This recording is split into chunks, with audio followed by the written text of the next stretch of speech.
Hello friends, Nifty analysis video में आप लोगों का स्वागत है।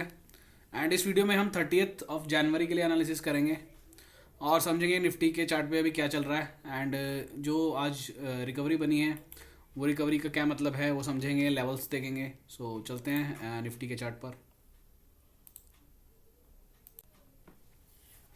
सो आज निफ्टी का डेली चार्ट है आप लोगों के सामने, और आज की जो कैंडल बनी है काफ़ी अच्छी कैंडल बनी है। 9 SMA के ऊपर इसका क्लोजिंग भी आया हुआ है। एंड लेवल्स जो हमारे कल हमने डिस्कस किए थे वो सब लेवल्स के ऊपर ही मार्केट जो है जा करके बंद दिया है। और कल हमने बात की थी 680 का एक लेवल था, जिसके ऊपर अगर मार्केट निकलेगा तो फिर वहाँ से एक अच्छा सिनेरियो बन सकता है। सो उसके ऊपर हम निकले हैं और हमने उसके ऊपर जा करके क्लोजिंग दी है। ठीक है, तो अब एक बार समझते हैं लेवल्स। तो अभी आप लोगों को दिख ही रहे हैं, इसकी बात बाद में करेंगे। पहले एक बार चलते हैं 1 मिनट के टाइम फ्रेम पे, और 1 मिनट के टाइम फ्रेम पे जा करके देखते हैं कि आज का दिन किस तरीके का रहा। आज हम गैप अप ओपन हुए, और गैप अप ओपन होने के साथ ही साथ पहले ही कैंडल जो है बैक टू बैक 2 कैंडल उसने बना दी। पहली जो 3 मिनट की कैंडल थी उसकी हाई के ऊपर हम क्लोजिंग भी दिए, और उसके बाद हम सारा दिन जो है ट्रेंडिंग मूव में रहे। तो बिल्कुल हाई के पास जाकर के हमने क्लोजिंग दी है। एंड अगर 5 मिनट्स का टाइम फ्रेम देखेंगे वहाँ पर भी यही सिनेरियो है।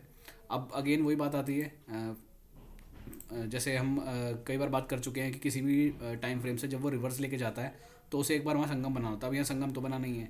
ठीक है, तो इट मीन्स कि ये जो मूव आया है ना, ये वाला मूव काफ़ी स्ट्रॉन्ग मूव है। बिकॉज अगर वो यहाँ आकर के संगम बनाता है, यहाँ टाइम पास करता है, वैसा आज कुछ भी नहीं हुआ। काफ़ी स्ट्रॉन्ग मूव था, लेकिन अभी एक दिन की क्लोजिंग से अपने को ज़्यादा एक्साइटेड नहीं हो जाना है। अभी कल की क्लोजिंग का ऑर्बिट अपने को करना पड़ेगा कि कल भी क्या हम 700 के ऊपर क्लोज दे पाते हैं। अगर हम कल भी 700 के ऊपर क्लोज दे पाते हैं तो फिर ठीक है, अदरवाइज जो है ये करेक्शन वापस एक बार नीचे की तरफ ये रिज्यूम कर सकता है। ठीक है, तो ये हुआ। और दूसरा मैंने आपको बैंक निफ्टी का भी चार्ट दिखाया था, उसमें भी एक इंपॉर्टेंट लेवल बताया था आपको 45,500 वाला। तो आज उसके ऊपर निकले हम, लेकिन क्लोजिंग जो है उसके उस लेवल के नीचे आकर के हमने दी है। तो एक बार बैंक निफ्टी को भी और निफ्टी को भी कल के दिन और देखेंगे, कल किस तरीके का दिन रहता है वो अपन डिस्कस करेंगे। और लेवल्स तो अभी आप लोगों को दिख ही रहे हैं, पोजिशनल लेवल्स तो वही चल रहे हैं हमारे। एंड आवरली पे अगर आप देखोगे, आवरली पे यहाँ से इसने काफ़ी अच्छा है नीचे एक बेस बनाया, बेस बना करके ये ऊपर आया। ठीक है, और कल हमारी एक लेवल की बात हो रही थी कि सभी टाइम फ्रेम पे लगभग 21,500 का एक लेवल था जो एक रेजिस्टेंस की तरह आ रहा था। उसको तो मार्केट ने सुबह के टाइम ही जो है क्रॉस कर दिया। और एक चीज़ मैंने आप लोगों को कल और बोली थी कल की वीडियो में, कि ये 30 मिनट के टाइम फ्रेम पे 50 का जो EMA है ये एक रेजिस्टेंस का काम कर रहा था। तो अगर कोई कैंडल के यहाँ क्लोज होती है और लेवल के ऊपर हम निकलते हैं तो वहाँ आप एक ट्रेड ले सकते हो। तो 400 के ऊपर तो निकला ही निकला। हालांकि पहली ही जो 30 मिनट की कैंडल थी वो 500 के ऊपर भी जाकर के क्लोज दी, यानी कि जो हमारा एक 530 वाला लेवल आप लोगों को भी दिख रहा है इसके ऊपर जाकर के इसने क्लोज दिया। और उसके बाद जो था हम सारा दिन ट्रेंडिंग मूव में रहे, यानी कि यहाँ पर एक मौका था हमारे पास। क्योंकि कल ये जो लेवल था वीडियो के दौरान वो 500 का लेवल था। तो 500 से 600 की मैंने बात की थी कि बिल्कुल क्लियर जोन है। जब पहली ही कैंडल वहाँ पे क्रॉस कर गई तो 600 तक अब हमें ये तो नहीं पता होता कि आज हम 750 पे जाने वाले हैं या 800 पे जाने वाले हैं, लेकिन हमें ये तो मालूम है कि 500 से 600 के बीच में जो एरिया है बिल्कुल खाली पड़ा है। तो वहाँ तक का ट्रेड तो हम इजीली कर सकते थे। तो होपफुली जो लोग लेवल्स को फॉलो कर रहे हैं उन्होंने ये ट्रेड किया भी होगा। और अगर आप देखोगे 500 जो ये 30 मिनट की कैंडल बनी है, ये वाली कैंडल काफ़ी अच्छी कैंडल थी, और नेक्स्ट कैंडल 200 के ऊपर बनी है, वो भी इसकी हाई के क्रॉस करने के बाद। तो ये सब सिनेरियो काफ़ी अच्छे थे आज के लिए।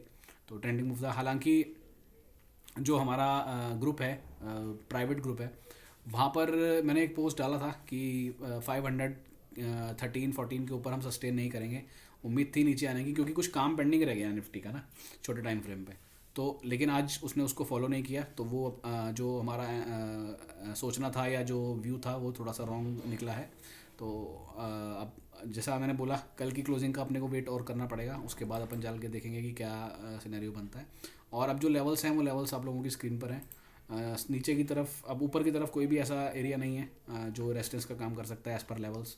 तो 720, नीचे में 700, फिर 650 एंड 600, ये एक जोन्स हैं जो अब मल्टीपल सपोर्ट्स का काम करेंगे। जैसे जैसे हम नीचे आएंगे ये सपोर्ट का काम करेंगे।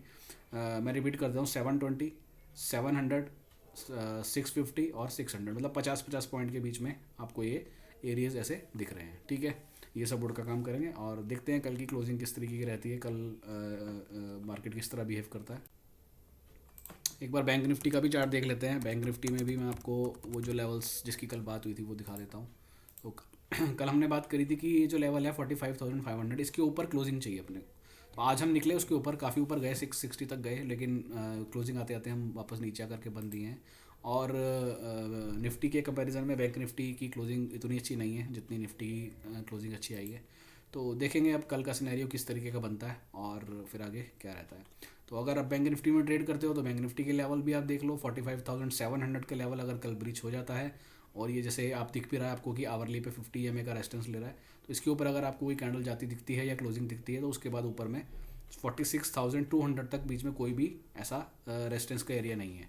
सो बैंक निफ्टी में जो लोग ट्रेड करना चाहते हैं वो ये चीज़ देख सकते हैं, ये लेवल ध्यान में रख सकते हैं 45,750 के ऊपर में। फिर उसके बाद 246-200 तक कोई भी रेजिस्टेंस नहीं है।